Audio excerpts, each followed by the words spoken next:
We'll take... We got 2 passengers trapped underneath. Let's go. 911 is one of the most ambitious and compelling shows on television. Thank you for saving her. Firefighters are on their way. All right, let's knock it down. 911 tonight on ABC and stream on Hulu. Right now on News Channel 67, 2 people found dead in Columbia County. We'll have the latest on the domestic violence incident turned into a murder-suicide investigation. And a special election putting a damper on Augusta's city budget. What commissioners are doing to cover the cost is your news at 7 starts now. Live from Television Park, this is WJBF News Channel 6 at 7. Good evening, everyone. I'm Dee Griffin. Thanks so much for joining us. Coverage you can count on begins with an update on the Columbia County shooting on Wednesday. Amy Hall says the most dangerous time for domestic violence victims is when they try to leave and their abuser feels like they're losing control. If you or a loved one is a domestic violence victim or in a situation, we have a list of resources in the area that can help. Just go to WJBF.com. A fire investigation is underway in Aiken County. It happened this morning at a mobile home on Mark Anthony Road. The cause of the fire is not yet known. No word on any injuries. Well, it's time now for a first look at our weather. And here's Chief Meteorologist Jennifer Petracci. Well, Dee, it was a beautiful day. We did have warm temperatures once again and more sunshine than what we had even just a couple days ago. Here's our Terry Lambert Hyundai Skyview cam in Waynesboro. You can see it is mostly clear, no rain in sight.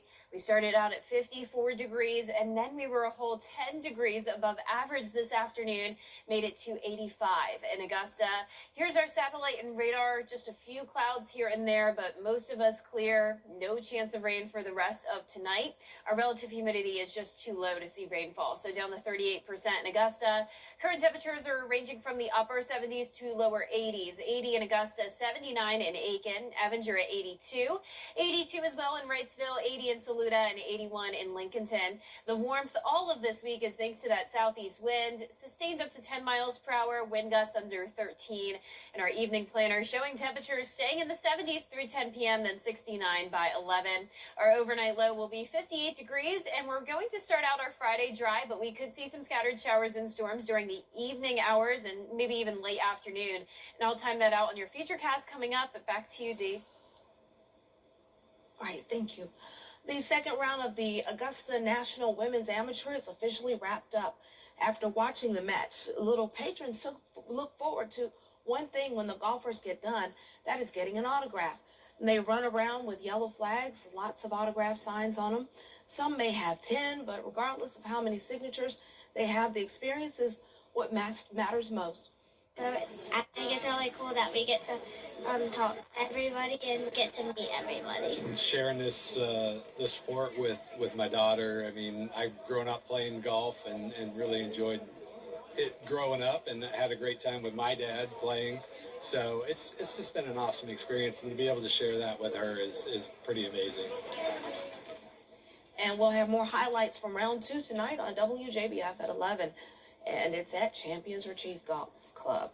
A 3-time Masters champion will not play this year. Phil Mickelson says he will be missing for an extended time due to a personal health matter involving his family. He said he has great respect for Augusta National Golf Club and wishes everyone the best of luck. Mickelson has participated in 32 Masters tournaments and will definitely miss seeing him out on the course. He's one of my favorites. Well, next Tuesday is part of Masters Week in Augusta, but there's also a runoff election for the Georgia House District 130 seat. But because this is a special election, it's costing the city tournaments, and we'll definitely miss seeing him out on the course. He's one of my favorites. Well, next Tuesday is part of Masters Week in Augusta, but there's also a runoff election for the Georgia House District 130 seat. But because this is a special election, it's costing the city a lot of green. George Escala has the story.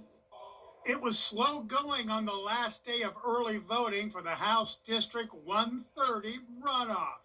But this election, there has not been a lot of bang for the bucks. So for the special election, with it being about $60,000, it was about $35 per vote. Now comes the runoff, adding another nearly $40,000 to the cost. And since this is a special election, None of it is in the city's budget.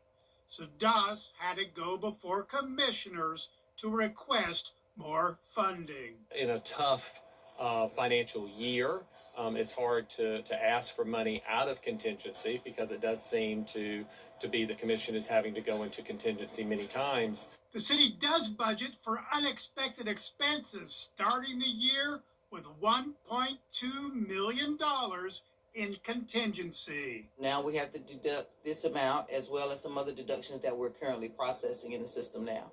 So we are dwindling those funds away early this first quarter. And if the May primaries require runoff, that is also not budgeted and could cost another $200,000.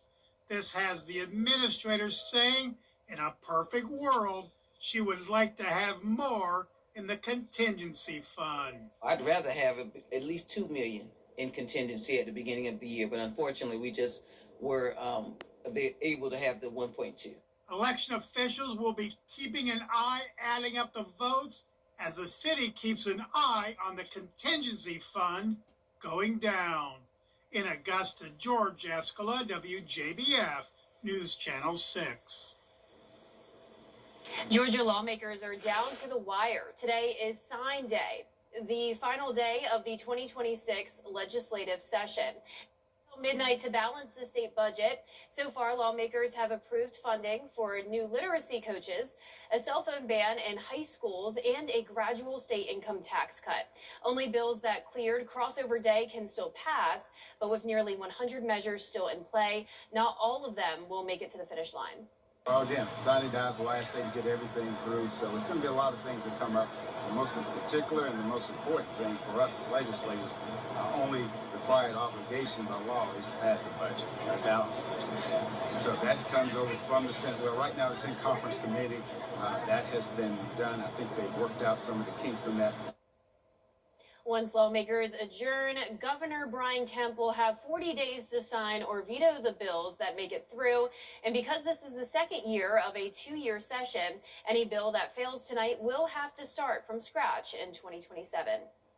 Governor Brian Kemp suspended Georgia's gas tax for 60 days. And coming up, Pam Bondi out as a U.S. Attorney General. We'll hear from the lawmakers next.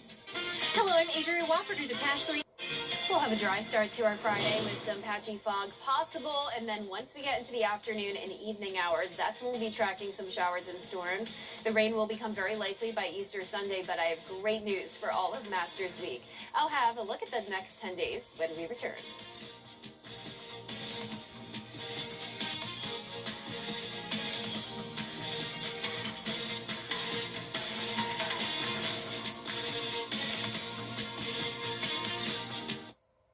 When we place our loved ones in a nursing home, we expect them to receive the best care. We meet with families who learn that their mothers and fathers, grandmothers and grandfathers have been terribly abused in nursing homes. Bed sores, malnutrition, broken bones, dehydration, and yes, even death. I'm John Morgan of Morgan & Morgan. If you believe that a loved one has been abused or neglected while living in a nursing home, call us. The consultation is free. Morgan & Morgan, forthepeople.com. Time with your family is sacred. I cherish the moments I spend with my wife and son every day. As a lawyer, I know how an injury can change all of that in an instant. It impacts your health, your work, your loved ones, your whole life. I'm Austin Jackson, the Augusta guy. After your accident, I'm here to help you recover and get what you deserve for your injuries so you can get back to the moments that really matter. After an accident, call Austin Jackson, the Augusta guy. 706-724-7224. Hurry, don't wait. The room Or at queencityonline.com. now, your most accurate forecast with WJBF Live 5/6. Welcome back. I hope you had a wonderful Thursday. Let's start out with our Terry Lambert Hyundai Skyview Cam in McDuffie County. Definitely a lot of sunshine there today. We did have some clouds earlier, but now it's mostly clear and it's still warm. 80 degrees with a southeast wind of 6 miles per hour. Since the humidity is still low at 38%, we're not seeing any rain. And temperature rise, we're ranging from the upper 70s to lower 80s. Now, a big difference in the north. Look at this temperature gradient. You can tell exactly where our frontal boundary is located. 46 in Omaha, 36 in Minneapolis, and very close to the freezing mark in Bismarck. And we did have some freezing temperatures up there today. You can actually see the snow across Minnesota, and that stretches into Canada. So could you imagine? Down here in the south, it is feeling more like May, and they're still dealing with winter weather. So we will eventually see a cold front move into our neck of the woods, and that'll bring us a high rain chance on Sunday. But in the meantime, it's really just that high pressure that's bringing us the warmer temperatures and those afternoon and evening rain chances. So here's our lows tonight. Right around 60 degrees, nice and mild. Highs tomorrow are going to be back into the mid-80s. And here is your forecast for the Augusta National Women's Amateur Practice Round tomorrow. Similar to today, some patchy fog is possible, lasting from around 7 a.m. till 9 a.m. Then in the afternoon, we'll start out dry, but starting around 4 p.m. and then continuing until 8 p.m. is when we'll have the chance of showers and storms. Here is your weekend forecast. Rain chances back down a little bit on Saturday to 30%, so not bad at all. But then on Sunday, up to a 60% chance of rain. So please keep that in mind if you have Easter Sunday plans outdoors or if you're headed to drive, chip, and putt. You're going to want the rain gear with you, but I wouldn't cancel plans because there will be some windows of dry weather still on Sunday. So we'll take a look at that in a moment. As that system approaches us this weekend, winds will be a bit breezy, gusting up to around 25, maybe up to 30 miles per hour. And here's our futurecast starting tomorrow at 6 a.m. So some cloud cover and fog possible with that southeast wind. That wind is bringing us some moisture, which will allow those showers and storms to develop. You can see by 2 p.m. it's still to the south and west of us, just a stray light shower possible at that point. But later on in the afternoon into the early evening is when we'll have that higher chance of rain. So just prepare for that if you're headed out to dinner, or as Ann was wrapping up, there could be some rain. Now by Saturday morning, back to dry conditions, fog possible again, showers and storms starting to the west of us on Saturday, so most of us staying dry, and then here comes that cold front on Sunday. So if you're headed out to Easter Sunday service early, you may miss the rain, and drive, chip, and putt should start out okay, but it's once we get into the mid-morning into the afternoon hours where we'll see these scattered showers, some embedded pockets of heavier rain and thunder possible as well, but it really does start to break apart a good bit, and by 8 p.m. on Sunday, that cold front's moving through and we're drying up going into Masters Week. So here's the overall breakdown. Warm this week, dry mornings with fog, afternoon and evening storms with the rain very likely on Sunday. But then look at next week. We have lowered rain chances to just 10%, and that would be really early on Monday. So most of the week of the Masters tournament is just looking fantastic. Almost seems like an April Fool's joke, D. It's just, it's so good. Highs in the 70s, lows in the upper 40s, sunshine, dry weather all next week. Our patrons and the players deserve this. And I want to take a moment to apologize for having to step away. Our lead story really got to me. As you know, I'm a survivor of domestic violence, and my heart just breaks so much for victims and especially their children. So the story really touched me.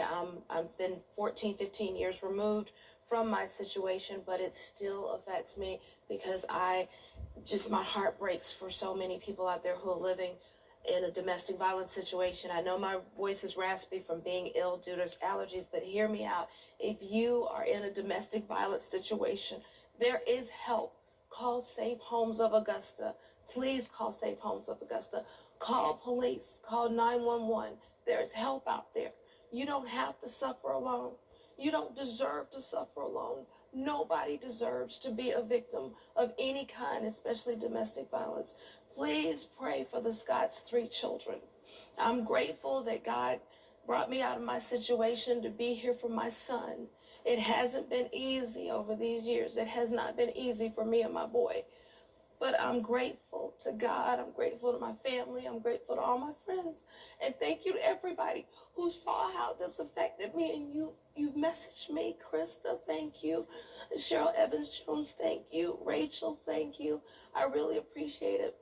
Please, please, if you know anyone going through domestic violence, help them. Don't ignore it. Help them. And if you're going through domestic violence, don't be ashamed. You're not alone. You're not alone. Seek help. And thank you to Jenna for stepping in while I had to take a break for a minute. Thank you. Thank you to the CSRA for holding me and my son so close. Thank you. He's the buzz around town, man. Haven't you? Come see why everyone's talking about WJBF 6 Plus, the CSRA's streaming home to a wide variety of local original programming. Free to download, free to watch. Get WJBF 6 Plus today on your favorite streaming device. Tea Time Augusta. You can't always choose the weather, but you can choose your weather app. Go with the most accurate and most trusted, the Live Viper 6 mobile app. Download it today. It's been more than 24 hours since that crash, and some passengers are still stuck here in South Carolina waiting for Amtrak to get them to their destinations. I really thought we was going to die. An Amtrak train slammed into a truck at a crossing near King Street Wednesday morning, injuring the truck driver, sending smoke and debris into the air, and leaving passengers shaken. For one Philadelphia family, that moment was just the beginning. We heard like a boom, like a big boom. It felt like the train was being derailed. They say after the impact, they were left sitting on the train for hours with little information about what had happened. In their group of 10, a 7-month-old child, a pregnant woman, and a family member in a wheelchair. They kept saying, we don't know what happened. Oh, no, something fell. Then finally, she came and said something hit us. Eventually, passengers were taken off and brought to a recovery center in King Street. But the family says from there, they were given confusing instructions. They say they were given limited food and struggled to find transportation, especially with their family's needs. We asked for information. How do they know we supposed to get on this train? Are we going to get to King Street and somebody going to tell us, no, you're not allowed to get on this train? After hours of waiting, they were taken to a motel in Florence, where they say they're still trying to figure out how to get back home. We paid this money to come here, and the only thing they can say, oh, is we'll refund you for your ticket for going back, but still don't know when we going home. That's not fair to us. And it's not fair how Amtrak is treating us. I reached out to Amtrak. They tell me they will have more information soon. In King Street, AC Barker. Want to win your very own Good Morning Augusta coffee mug? Sign up today. Visit WJBF.com/coffee club and register to win. Sponsored by Ral Electric. Trusted, recognized, reliable since 1955. Immediately after an accident, number one is your health. Presented by WJBF News Channel 6. That's our time. Have a good night.